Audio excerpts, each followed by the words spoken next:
got on my leather jacket thriller. Assalamualaikum warahmatullahi wabarakatuh. Halo teman-teman, nama saya Lintang Gelis Mardoko, mahasiswa Teknik Kimia Polimer dengan NIM 1524010. Saya Kahwa Humaira dengan NIM 1524007. Kami akan menyajikan video edukatif mengenai pemanfaatan polistirena sebagai komposit polimer berdasarkan penelitian ilmiah dari jurnal internasional terakreditasi. Yuk teman-teman, simak. Yang pertama itu ada sejarah dari polistirena. Polistirena pertama kali ditemukan secara tidak sengaja oleh Edward Hitty di Jerman pada tahun 1839 saat memanaskan stirena. Tapi baru pada tahun 1930-an perusahaan A.G. Verben berhasil memproduksi polistirena secara komersial. Di tahun 1949, Dow Chemical mengembangkan Expanded Polystyrene atau EPS atau yang kita kenal sebagai styrofoam untuk isolasi bangunan dan kemasan. Sejak saat itu, polistirena menjadi salah satu plastik termoplastik yang paling banyak digunakan di dunia karena 1. Biaya rendah, 2. Mudah dibentuk, 3. Ringan dan transparan. Namun, perkembangan komposit polimer di abad 20 membuat polistirena tidak lagi hanya sekedar plastik kemasan yang mulai digunakan sebagai matriks dalam komposit serat, filler atau pengisi ringan dalam beton atau polimer lain, dan komponen hibrid komposit bersama nanomaterial. Bahkan dalam penelitian oleh Masyuk et al. Pada tahun 2020 yang terbit di Polymers, polistirena digunakan sebagai matriks untuk berbagai nanofiller seperti SiO2, karbon hitam, dan halosit. Lalu ada peran polistirena dalam komposit. Istilah komposit merujuk pada gabungan dua atau lebih material dengan sifat yang berbeda, dan polistirena sering digunakan sebagai matriks, yaitu pengikat yang menyelimuti penguat atau filler. Dalam komposit, matriks berfungsi sebagai pengikat yang menyelimuti penguat seperti serat kaca, serat alam, atau nanopartikel.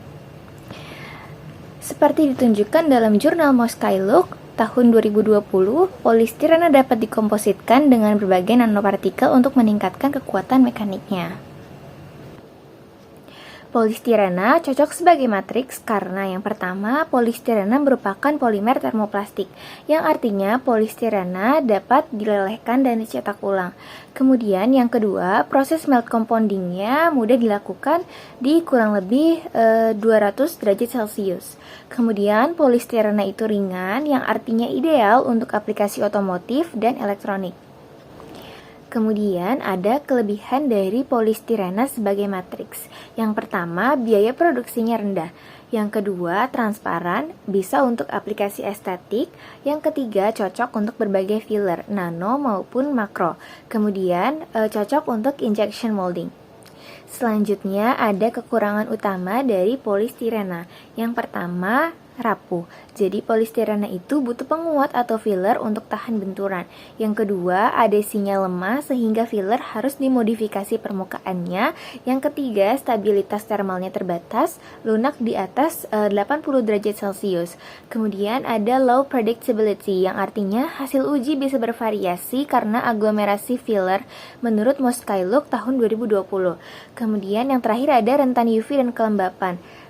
Jadi polistirena itu bisa mengalami degradasi yang cepat jika tidak dilindungi.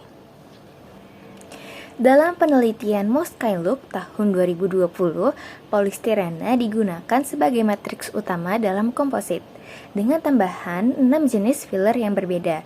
Pertama, silikon dioksida atau silika, partikel bulat nano. Kedua, aluminium oxide, nanopartikel keras. Ketiga, monomerilonite atau MMT, lempung berlapis. Keempat, halosite natural tubulus, tabung alami dari tanah liat. Kelima, mika MS100, lembaran alumosilikat. Dan yang keenam, carbon black multi-walled carbon nanotube, filler karbon konduktif. Semua sampel dibuat dengan metode melt compounding lalu compression molding pada suhu 200 hingga 200 derajat Celcius. Tujuannya melihat bagaimana bentuk, ukuran, dan sifat filler memengaruhi sifat akhir komposit. Data karakteristik murni menunjukkan matte flow index-nya 2,8 hingga kurang lebih 0,7 gram per 10 menit. Thickness softening temperature 100 derajat Celcius, tensile strength at break 48,0 megapascal, dan flexural strength-nya 95,0 megapascal. Namun, meski kuat secara statik, polistirena tetap rapuh. Oleh karena itu, perlu diperkuat dengan filler aktif agar tidak mudah retak saat menerima beban. Mari kita lihat hasil uji reologi dari gambar di jurnal Polymers. Penambahan silika dioxide, HNT, aluminium oxide, carbon black, dan CNT dapat meningkatkan viskositas lelehan dari polistirena. Mika justru hampir tidak mengubah viskositas, menunjukkan dispersi yang lebih baik. Sekarang, mari lihat hasil uji tarik statik dari tabel 3. Polistirena murni memiliki modulus yang 1,6 gigapascal. Polistirena plus 20% silika dioxide naik menjadi 1,83 gigapascal, adanya peningkatan 14%. Kemudian, polistirena ditambah 20% aluminium oxide naik menjadi 2,0 gigapascal, peningkatan 25%. Tapi, yang paling mengejutkan, polistirena ditambah 10% carbon black. Modulus Young-nya naik menjadi 2,8 gigapascal, adanya peningkatan hingga 75%. Sama juga dengan polistirena plus 10% dari CNT. Namun ada kelemahan besar. Kekuatan tariknya turun hingga 12% saat menggunakan 10% CNT. Elongasi pada putus turun lebih dari 3 kali lipat, yang artinya komposit jadi lebih rapuh. Seperti disebutkan dalam jurnal, particle with high aspect ratio cause the decrease in both composite strength and strain at break. Peneliti juga menggunakan digital holografi untuk memantau gelombang regangan non-linear, atau disebut strain soliton. Dari tabel 5, kecepatan soliton dari polistirena murni 1772 meter per second. Di polistirena plus 20% carbon black naik menjadi 1887 meter per second. Dan redaman atau decay decrement turun dari 0,041 menjadi 0,010 cm pangkat minus 1, yang artinya gelombang merambat lebih cepat dan lebih stabil. Dan yang terakhir itu ada komposit polistirena dengan filler makro pada kasus limbah MDF. Berbeda dengan pendekatan nano, penelitian oleh Kreutz et al. Pada tahun 2021 tentang menguji limbah medium density fiberboard atau MDF sebagai filler dalam matriks polistirena. Adapun desain kompositnya, yang pertama itu ada matriksnya menggunakan polistirena daur ulang. Yang kedua itu ada fillernya itu menggunakan serbuk MDF bekas sebesar 4% dan 8% berat. Kemudian prosesnya itu menggunakan ekstruksi dan injection molding. Kemudian hasil uji mekaniknya itu ada di figure 7 di jurnal. Kemudian polistirena dicampurkan dengan 4% MDF menjadi modulus Young meningkat sedikit.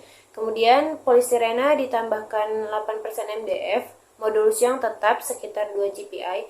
Setelah penuaan hidrotermal, elongasi menurun dan lebih rapuh.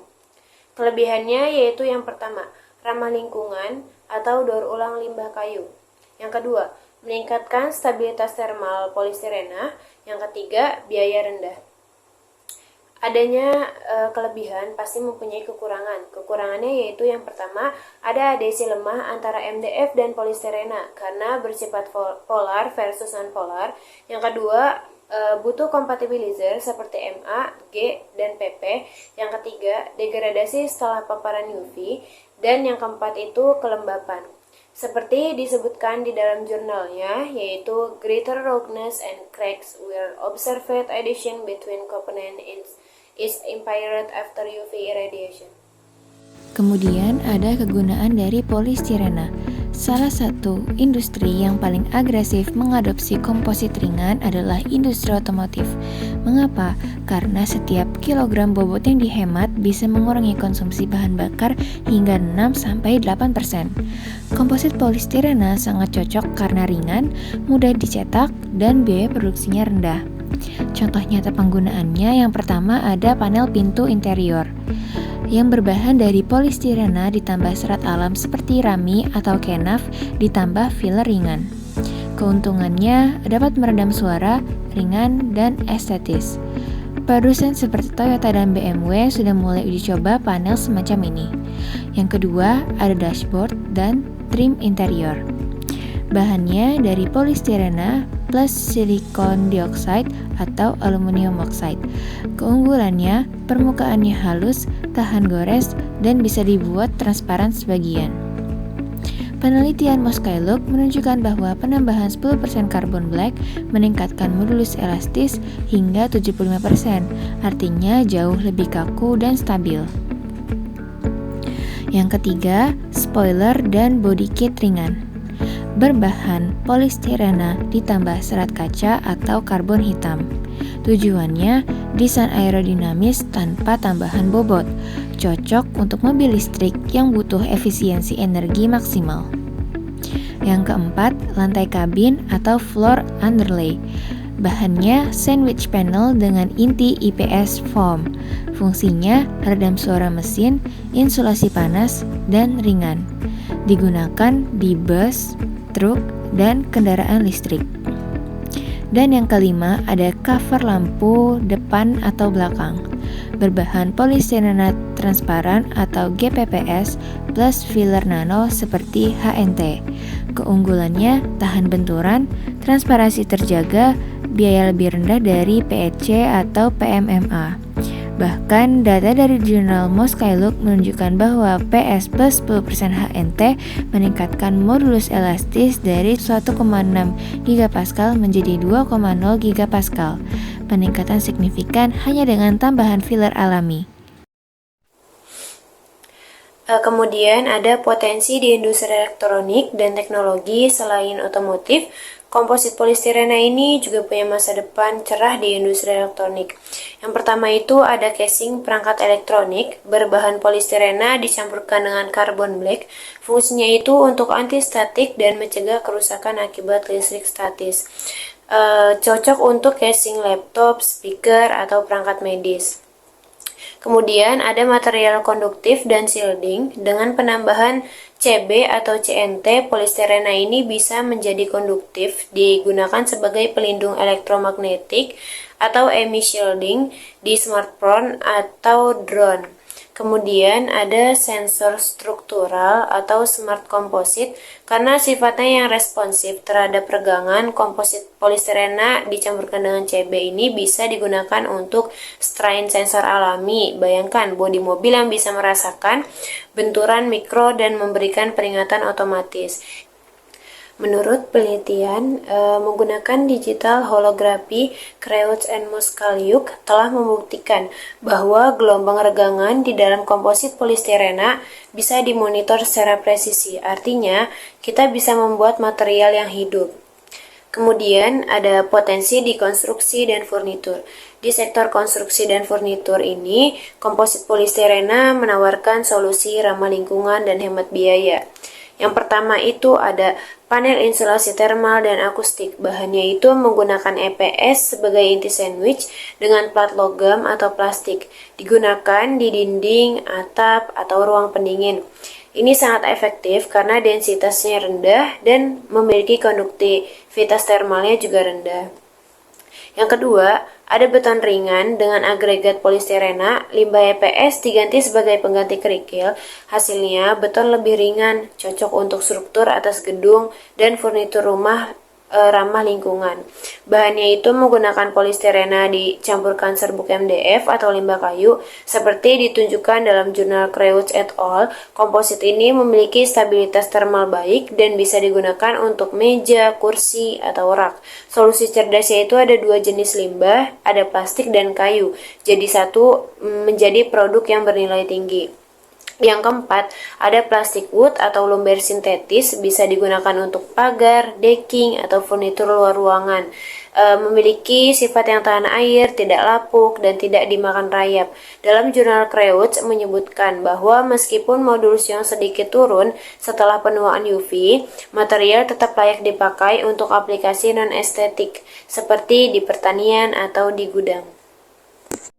Yang paling menarik dari komposit polistirena adalah potensinya dalam ekonomi sirkular. Yang pertama, daur ulang fisik. Limbah polistirena dikumpulkan, digiling, dan dicampur dengan filler, lalu dicetak jadi produk baru. Yang kedua, chemical recycling. Polistirena diubah kembali menjadi monomer stirena untuk produksi baru. Dan yang terakhir ada 3D printing filament. Campuran polistirena daur ulang plus filler bisa jadi filament murah untuk printer 3D. Beberapa tren global mendukung ini. Uni Eropa melarang penggunaan plastik sekali pakai. Produsen mobil seperti Tesla dan BMW ingin 100% interior dari material daur ulang. Startup di Amerika Serikat dan Eropa sudah mulai produksi massal komposit polistirena dengan MDF. Di Brasil, pada jurnal Creutzfeldt menunjukkan bahwa limbah MDF bisa menjadi filler efektif, membuka jalan bagi negara berkembang untuk ikut serta dalam revolusi material hijau. Berikut daftar pustaka yang kami gunakan sebagai acuan. Jadi ternyata polistirena yang kita anggap rapuh bisa menjadi material kuat saat dijadikan matriks dalam komposit.